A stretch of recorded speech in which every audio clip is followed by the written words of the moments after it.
This is Optimus Prime, and you're listening to All Things Transformers.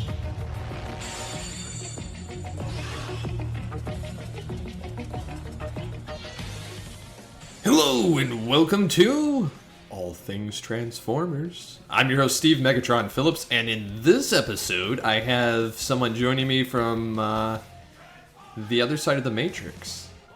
Yes, I can attest, people. The Decepticons did not destroy Chicago. No, they did not. No, they did not. So, That movie is a lie. Fake news. Sad. I will allow that just because that was actually funny. We're the dynamic duo of Transformers is back. Yep. So, I've been doing some various things in this show, and we have big plans. So we'll just leave it at that. Very, very big plans. I will be continuing the Origin series at some point. I'm just waiting for certain guests to get their act together. So, yes, Origins will continue. One thing that I've noticed in Transformers recently, not necessarily to do with Hasbro or, anything official, Chris McFeely is doing a series on YouTube called Transformers The Basics. It's amazing. Have you watched any of these things? No, I haven't watched any of them. I've kind of glanced. I think I glanced at one of them one day, but I got torn away because I was busy with something else. But I know that Chris McFeely is a awesome dude. Yes. He is very knowledgeable, just like Proto Man. And Chris McFeely is essentially the UK version of Proto Man. Essentially, he's also on a lot of podcast stuff, and he does a lot of voice acting in the Audio Nights. And he's also on TF Wiki a lot. He was also the voice of our Dinobot in Dark Glass that never actually made it to the light of day. So, I will send you his YouTube. I'm sure you have it, but I'll send you, and you can put a link in the post here for his YouTube page for his Transformers The Basic series, because he makes it seem like anybody can approach the brand. Like, you know how I've often said, unless I can start from the beginning, I just don't want to do it because I don't want to get into it because I feel like I need to start from the beginning. He starts us at various points. Like, he talks about a different topic in each one, and he makes it basically so an everyday person can feel like they know what's going on in the Transformers brand without us diehard fans saying, "Oh no, it's this," or "Oh no, it's that," or "Oh no, you need to do this."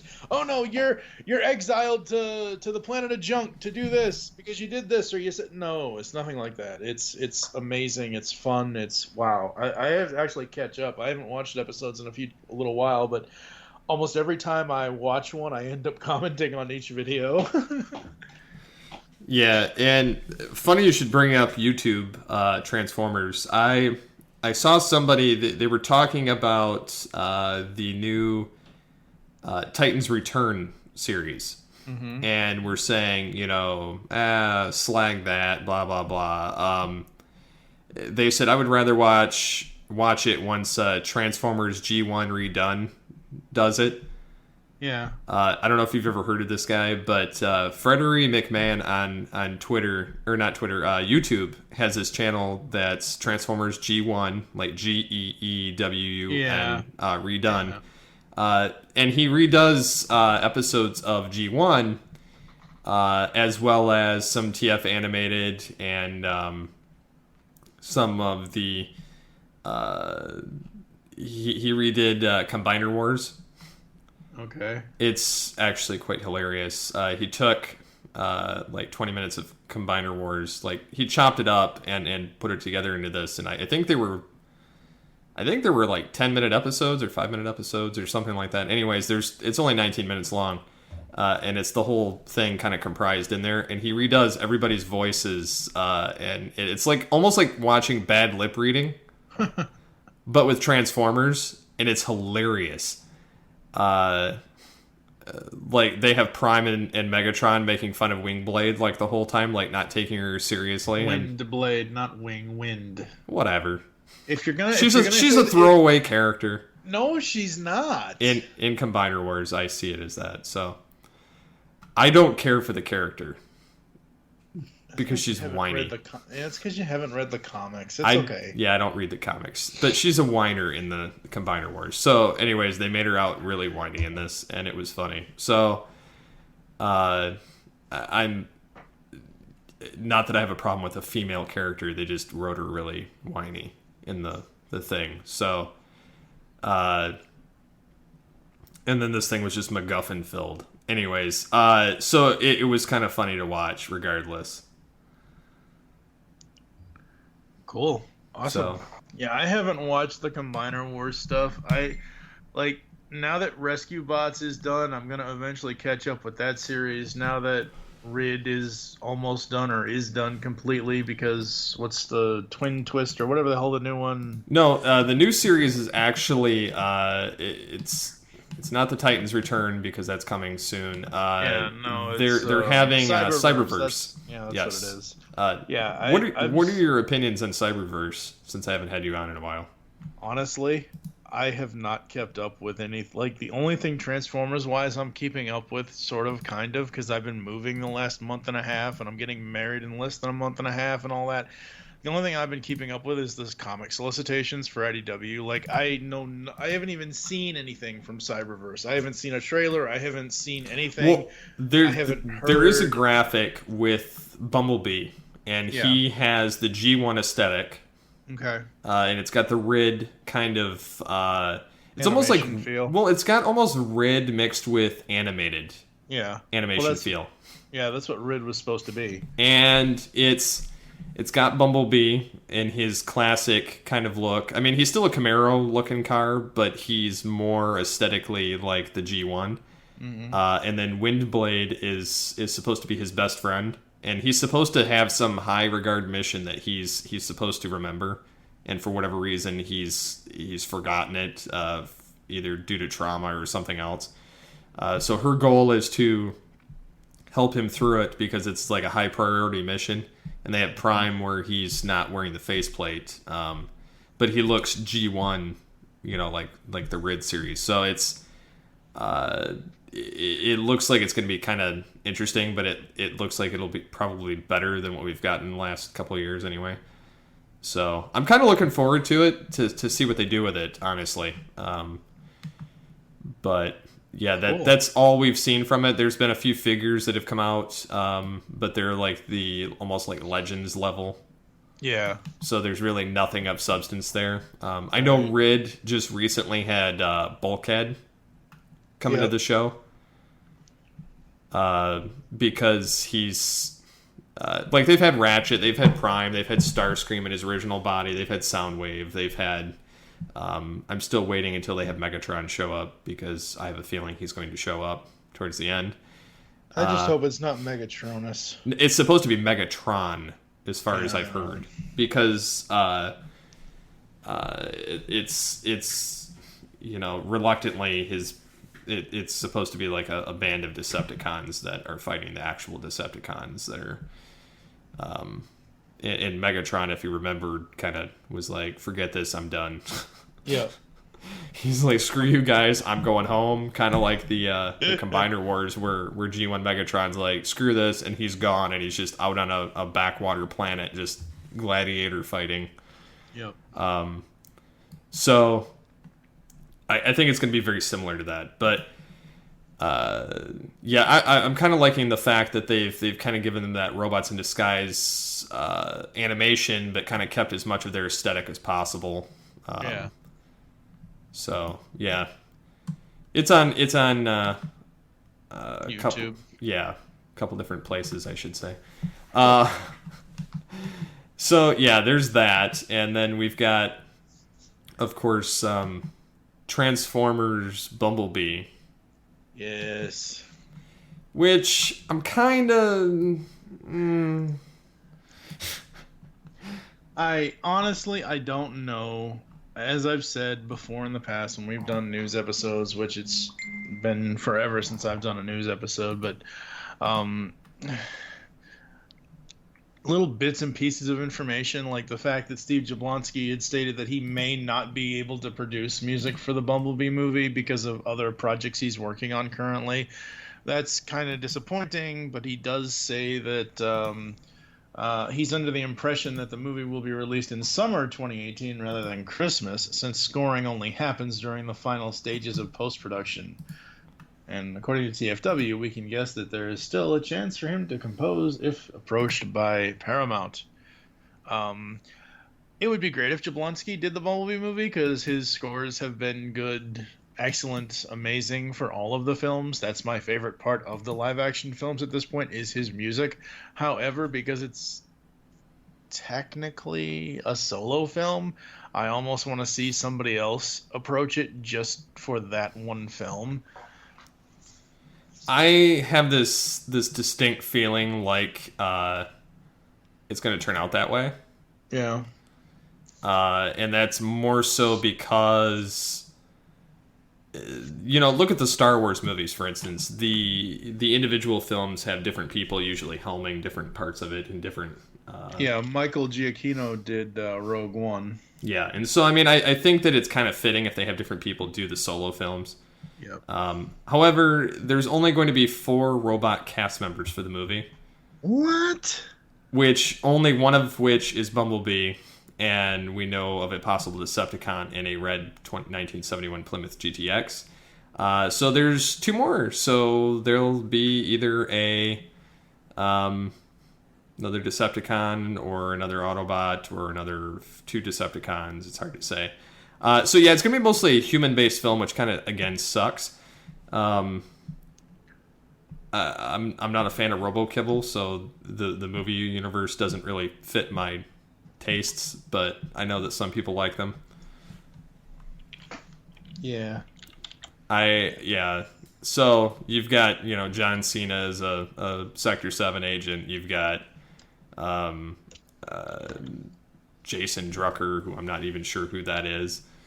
And then Haley Steinfeld on the set. So I don't know. I'm kind of interested to see what they do with it, because it's a solo flick and it has nothing to do with the current continuity. And right. It's not Michael Bay. It's not any of the same stuff. So it kind of strikes me, because I think that it's going to be a different aesthetic and different style to it. Mm-hmm.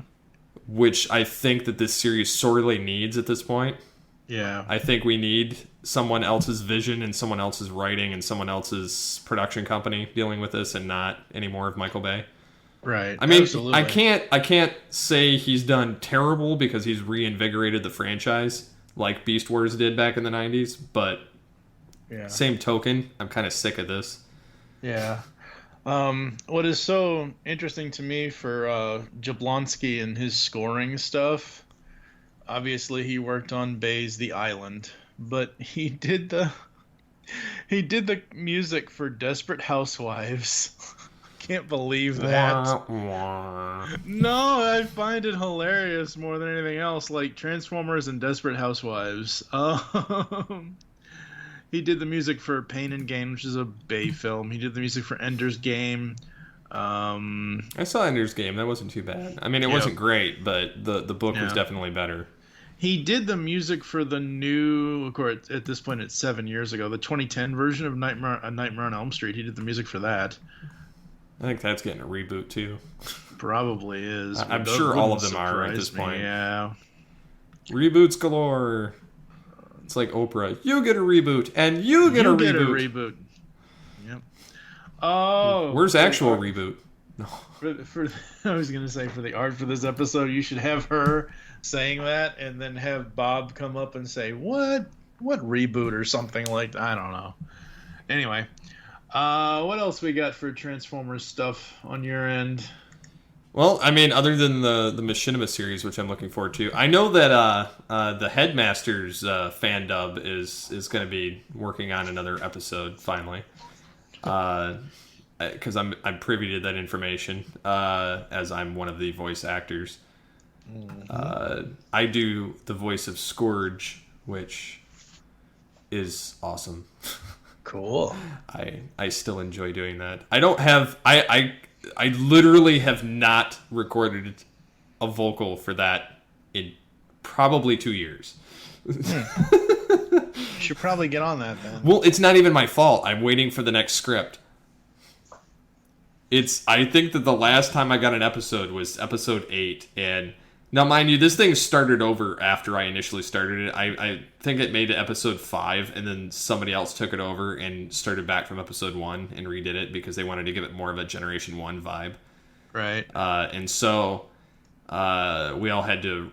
We had the option to pick up our characters again, and I'm like, well, yeah, I'm going to do it. Like, I want to be cemented in this fandom. So I of course rejoined, and so I've done Scourge through the original set that we did, and then the rebooted version. But I still enjoyed doing it. The hard part was when I first started doing it was getting the voice down, and it wasn't even getting it down. It was getting it to fit within the Japanese mouth flaps. Right. And getting it to fit in the time span before it jumped to the next person speaking. And there were certain phrases that I had to say, which still are...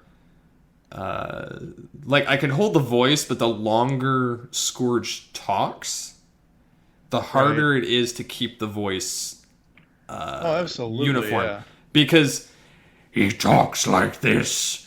You won't escape alive. and then Rodimus Prime and... something else, and then so it gets hard to say like the whole sentence because there was a whole debacle with talking about Galvatron, Mighty Galvatron. and then Metroplex and Six Shot and something else in the conversation, and I was like, man, I just can't hold it, and so like I had to go through the rounds of Oh, yes. and doing a bunch of Megatron vocals to get the voice to... vocal. Yeah, well, because they're actually tied together, which is funny because I get to this natural progression of Megatron by trying to do Scourge.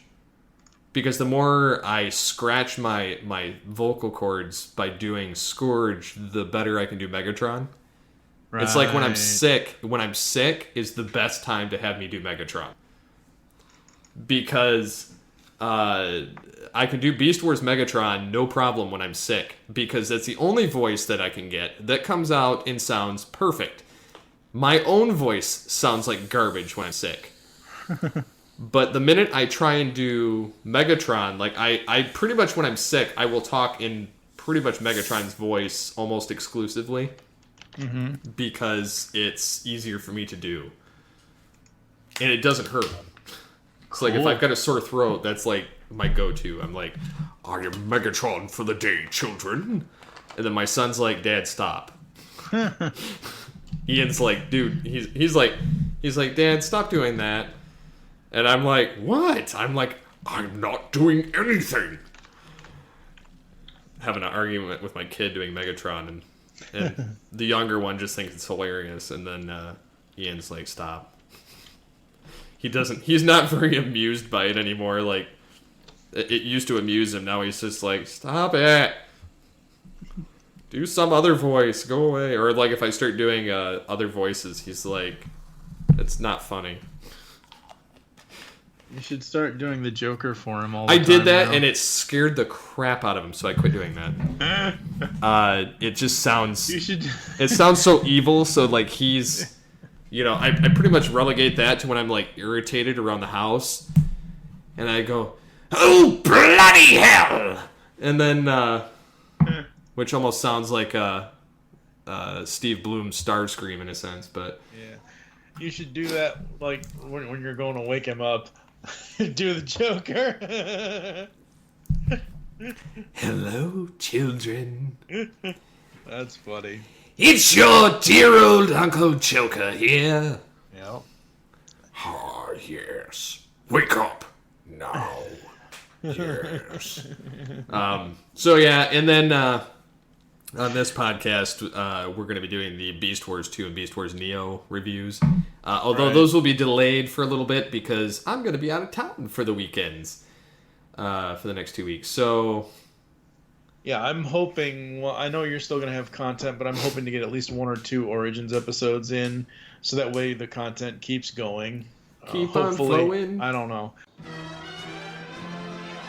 All right, so I mentioned earlier in the podcast about the Transformers IDW comics. I'm not currently actually reading them, but I'm keeping up with the solicitations from IDW, and I just got the January 2018 solicitations in for all of IDW's titles, but obviously, since this is a Transformers podcast, we will focus on those specifically. Transformers Lost Light number 14, written by James Roberts, Brendan Cahill, and Jack Lawrence on art. MacGuffin Quest. The scavengers have never had it so good. The war is receding. It's a receding memory. Their patchy service records have been forgotten, and the 5 of them can roam the galaxy as they please. All's well that ends well? Question mark. Not quite, because unbeknownst to Crook and Co., their next adventure will be their last. Dun dun dun. Then there is Optimus Prime number 15, written by John Barber, art and all that stuff done by Kizama. I assume it's Kei, so I assume it's Kia. I don't know. Anyway, The Falling Part 1. Darkness falls over Cybertron as the legendary Onyx Prime returns. What does this mean for Optimus Prime and the Earth? Windblade defends an already tense planet against a secret that could shatter Cybertron forever. And then we've got the last one here, Transformers versus the Visionaries, number 2 of 5. This is written by Magdalene Visaggio, and art is done by Fico Oseo. Verlina, leader of the Darkling Lords, has discovered that the Transformers are vulnerable to magic, and now she's using that weakness to try and gain control of Cybertron and wipe them out. Lyric and Ironhide team up to stop her, but quickly find themselves facing not only the Darkling Lords, but all of New Prismos itself. Dun, dun, dun. Yeah, I'm so far behind on the Transformers comics as far as reading them, and there is a point to that, because eventually Ryan Merkley and I will come back and do another Autobotly April and or Autobotly August next year for all things Transformers and the pull bag. I have not even read the new Optimus Prime comic or the Lost Light comic, which is the reboots of More Than Meets the Eye and Robots in Disguise. I have several of the Windblade comics already. I know you said you're not into comics, but I want you to get just a better feel for her character other than what you feel is the crappy written animated version. So I will send you those, and you can read them at your leisure, just so you can see that she's more than what she's made out to be in the cartoon. And I put him to sleep, folks. Sounds good. It's not that I'm disinterested in the comics. I literally just don't have time to sit there and stare at them anymore. And it's also because I'm not a fan of... I haven't been a fan of anything IDW's put out, personally, because, like, I see it going in way too many directions, and whereas, like, there was strictly one line with when I was a Marvel follower, when I was a Dreamwave follower, like, yeah, there were different... Like, there was Armada, there was, Energon, there was G1, and then they were going to have a Beast Wars series, which... I collected all the different ones, but they were totally different universes. So, like, that's kind of where I get a little bit thrown off, is, like, I don't want to have to keep up with everything going on. Okay, so I will explain this to you off rip. I loved the aesthetics of Dreamwave over this stuff. Like, that's kind of what it boiled down to. And after that, I was kind of done. Like, I collected some of the stuff here or there, and I do like some of the graphics I've seen on some of the covers and some of the stuff inside, but I really haven't followed any of it since IDW took over, other than the Beast Wars material. And even then, like, that's about all I cared about. If Dreamwave came out with another Beast Wars series, I'd be all over it, but I haven't had any interest in in investments in the characters they've had. Right. Well, Because, like, I see Megatron as leader of the Decepticons. I see Prime as leader of the Autobots. Like, anything else, it just kind of throws me out. And I'm old school like that. So, like, I don't, rather than sit and piss and moan about them and who's in charge and all these different, dynamics going on, I just kind of, I just don't read it. all right. Well, there are several things I can point you to, not necessarily reading, but you can at least listen, and you can decide for yourself if you want to actually read the things, because Ryan and I pretty much go in depth on every single thing we've done with these series, so we can tackle that another day. Sounds good. Yep. So, I think that about rounds this out. Yes, it does. So, until next time, transform and roll out.